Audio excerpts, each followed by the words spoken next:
الحمد لله نحمده ونستعينه ونستغفره ونؤمن به ونتوكل عليه ونعوذ بالله من شرور أنفسنا ومن سيئات أعمالنا من يهده الله فلا مضل له ومن يضلله فلا هادي له ونشهد أن لا إله إلا الله وحده لا شريك له ونشهد أن سيدنا ومولانا محمدا عبده ورسوله أما بعد فأعوذ بالله من الشيطان الرجيم بسم الله الرحمن الرحيم ألم يجدك يتيما فآوى ووجدك ضالا فهدى ووجدك عائلا فأغنى فأما اليتيم فلا تقهر وأما السائل فلا تنهر وأما بنعمة ربك فحدث صدق الله العظيم قال النبي صلى الله عليه وسلم بلغوا عني ولو آية او کما قال علیہ الصلوۃ والسلام۔ حضرات محترم، اللہ رب العالمین کا بھی انتہا فضل و کرم، انعام اور احسان ہوا کہ اللہ تبارک و تعالی نے ہمیں اور آپ کو نماز جمعہ کے لیے پہل سے پہل حاضر ہونے کی توفیق دی۔ میرے دوستو، یہ ربیع الاول کا مہینہ چل رہا ہے۔ آج چاند کی 7 تاریخ ہے۔ ربیع الاول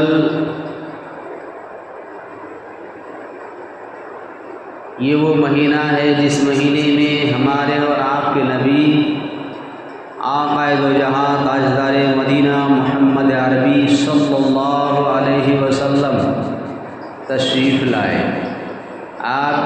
کی ولادت باسعادت ہوئی۔ ربیع الاول، ربیع کے معنی آتے ہیں موسم بہار، اور اول معنی پہلی، جسے پہلا کرتے ہیں۔ ربیع کے معنی موسم بہار۔ موسم بہار ہر سال آتا ہے۔ موسم بہار ہر سال آتا ہے جب کسان کھیتی کرتا ہے اور جب وہ پکنے کا قریب ہوتا ہے تو عجیب ایک خوش منظر نظر آتا ہے، ایک سما، اور کسان لوگ دیکھ کر کے خوش ہوتے ہیں۔ صبح کے سہانے وقت میں جب پھل پکنے کا قریب ہوتا ہے، اسی طرح سے کسی درخت کا، باغات کا، کسانوں کا دھان جب اس پائے تک پہنچ جاتے ہیں، اس منزل تک پہنچ جاتے ہیں، تو یقیناً اس کو موسم بہار کہا جاتا ہے۔ اور کسان لوگ اس کو دیکھ کر کے، مالی لوگ، باغ کے مالی لوگ اپنے باغات کو دیکھ کر کے خوش ہوتے ہیں۔ تو یہ موسم بہار ہر سال آتے ہیں، لیکن ربیع الاول پہلی بہار، اسے پتہ چلتا ہے کہ پہلی بہار جو ہو وہ ہر سال آنے والی بہار نہیں، ایک بار آ گئی اور قیامت تک دوبارہ ایسی بہار آنے والی نہیں ہے۔ ربیع الاول یکے بعد دیگر انبیاء علیہ السلام دنیا کے اندر تشریف لائے، مبعوث کیے گئے۔ کم و بیش 1,24,000 انبیاء علیہ السلام کو اللہ تبارک و تعالیٰ نے مبعوث کیے، لیکن کسی بھی انبیاء علیہ السلام کے لیے ایسی بہاریں نہیں آئی ہے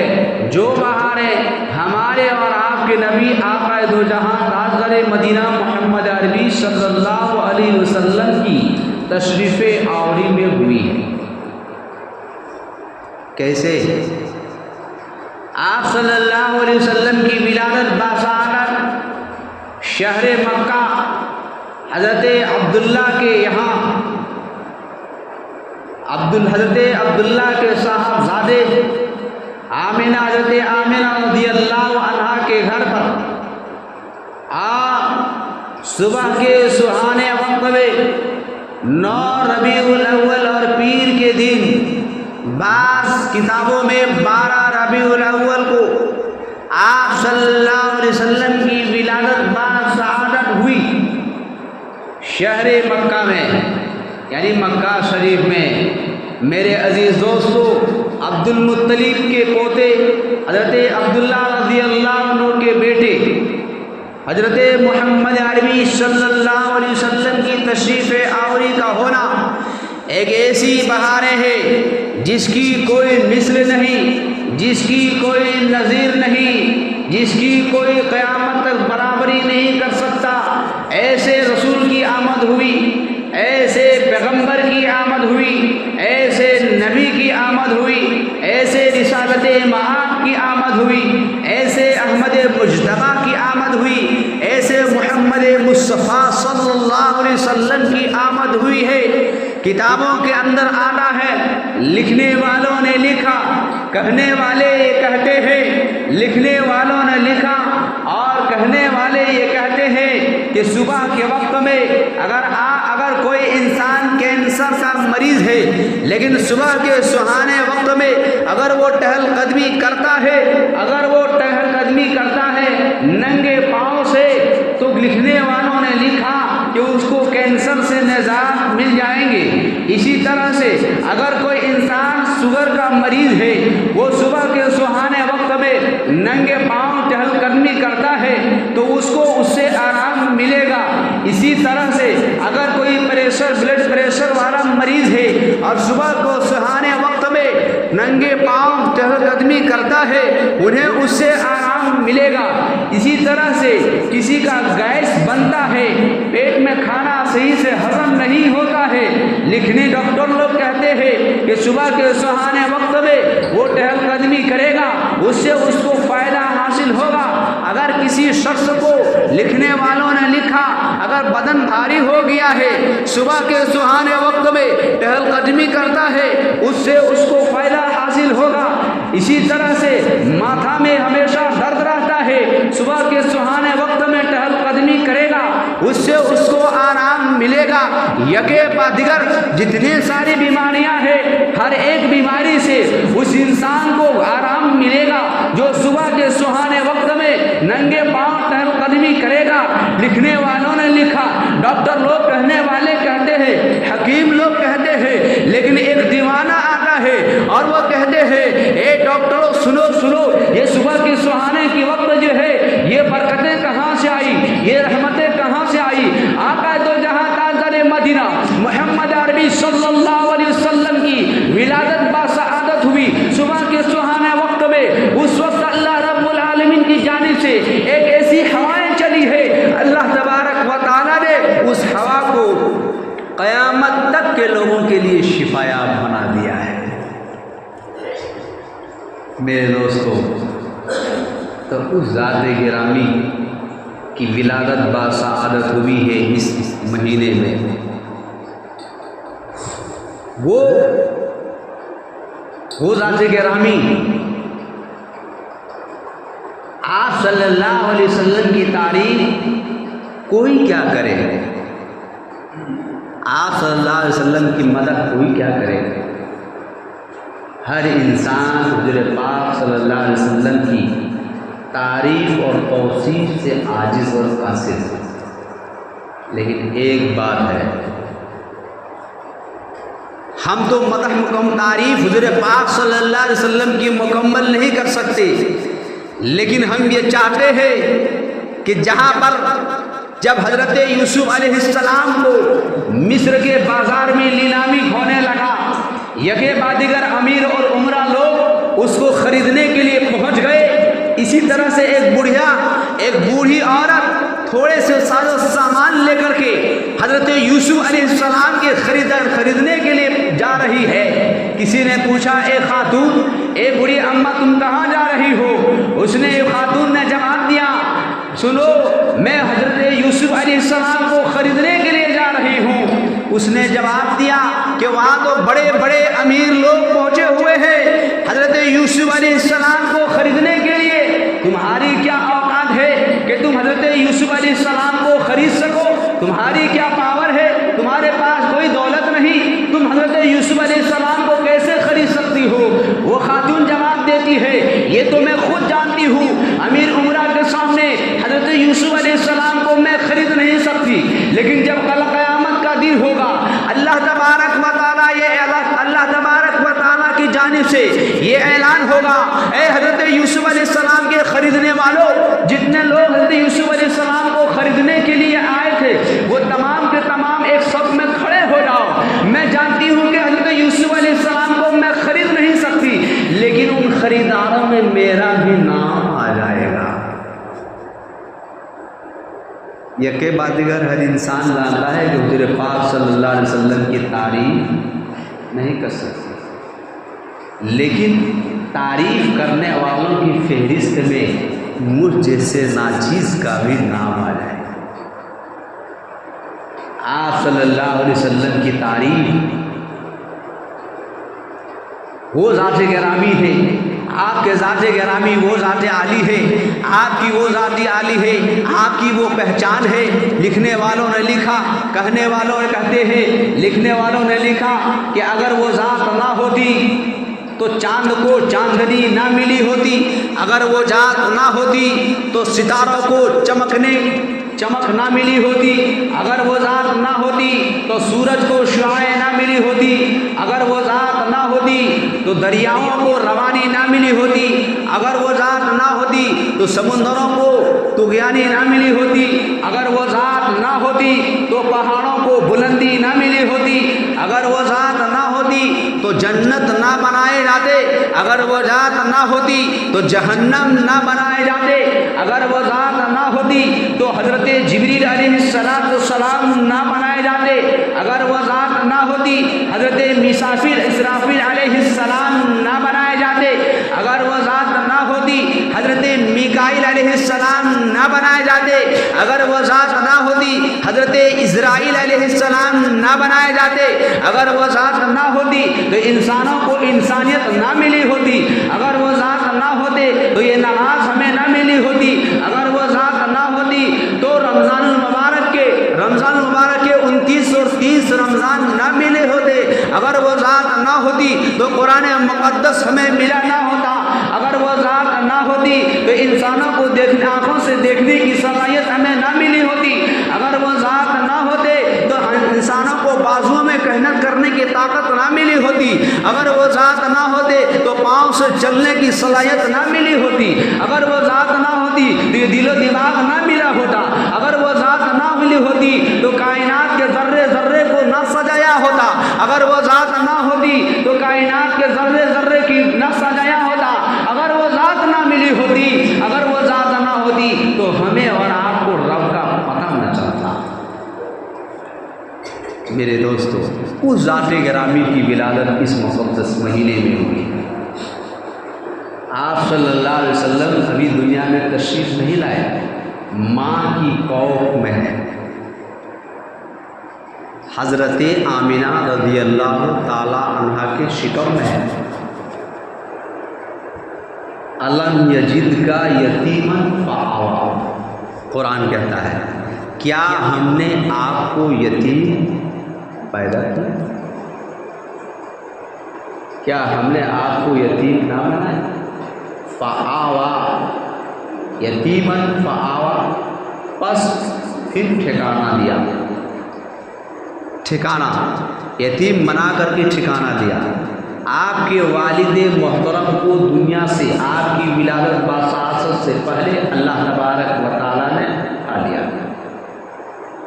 دنیا سے چلے گئے۔ فآویٰ لمبی بات ہے، ادھر نہیں، ادھر چلتے ہیں۔ آپ صلی اللہ علیہ وسلم کی ولادت سے پہلے آپ کے والد حضرت عبداللہ رضی اللہ عنہ کا انتقال ہو چکا ہے۔ جب کسی کا شوہر انتقال ہو جائے تو 4 مہینے 10 دن تک سنگار نہیں کرتی ہے، سوگ میں رہتی ہے، خوشبو نہیں لگاتی ہے، اور جب طلاق ہو جائے تو 3 مہینہ 10 دن، یہ عدت کے ایام ہیں۔ تو حضرت عبداللہ رضی اللہ عنہ کا انتقال ہو گیا، حضرت آمنہ رضی اللہ عنہا جدھر چل رہی ہے خوشبو آ رہی ہے۔ حضرت آمنہ رضی اللہ تعالی عنہا گلی میں گزر رہی ہے، خوشبو آ رہی ہے۔ عورتیں ان سے پوچھتی ہے، اے آمنہ بتاؤ تو صحیح یہ خوشبو کیسی آ رہی ہے؟ اتنی خوشبو، اتنی لذیذ اور لذت والی خوشبو، ایسی خوشبو جو ہم نے آج تک کبھی نہیں سونگھی ہے، ایسی خوشبو تم نے کہاں سے لائی ہو جو تمہارے کپڑوں سے آ رہی ہے، تمہارے جسم سے آ رہی ہے؟ یکے بعد دیگر خاتون لوگ ان سے پوچھ رہی ہے۔ حضرت آمنہ رضی اللہ عنہا کہتی ہے، میں کوئی خوشبو نہیں لگاتی۔ عورتوں میں چیمی گوئیاں ہونے لگی، ایک دوسرے سے سامنے بولنے لگی، یہ بات منانے لگی۔ حضرت آمنہ رضی اللہ عنہا کو دیکھو، شوہر کے انتقال ہوئے چند ہی مہینہ گزرے ہیں، خوشبو سے معطر ہے، خوشبو لگاتی ہے، گلی میں گزرتی ہے تو خوشبو آتی ہے، کافی دیر تک خوشبو آتی ہے، اور ایسی خوشبو جو ہم نے آج تک ایسی خوشبو نہیں سنی ہے۔ تمام کے تمام عورتیں اکٹھی ہو جاتی ہے حضرت عبداللہ کے یہاں، عبد المطلب کے یہاں، جو حضرت عبداللہ یعنی آپ صلی اللہ علیہ وسلم کے دادا ہیں۔ حضرت عبداللہ رضی اللہ عنہ کے والد محترم عبد المطلب کے یہاں پہنچ جاتی ہے عورتیں، اور جا کے شکایت کرتی ہے، اے عبد المطلب آپ کی جو بہو ہے، یعنی آپ کا جو پوتو ہے، وہ آپ کے بہو جو ہے ایسی خوشبو لگاتی ہے، جبکہ آپ کے لڑکے کا انتقال ہوئے اتنا ہی عرصہ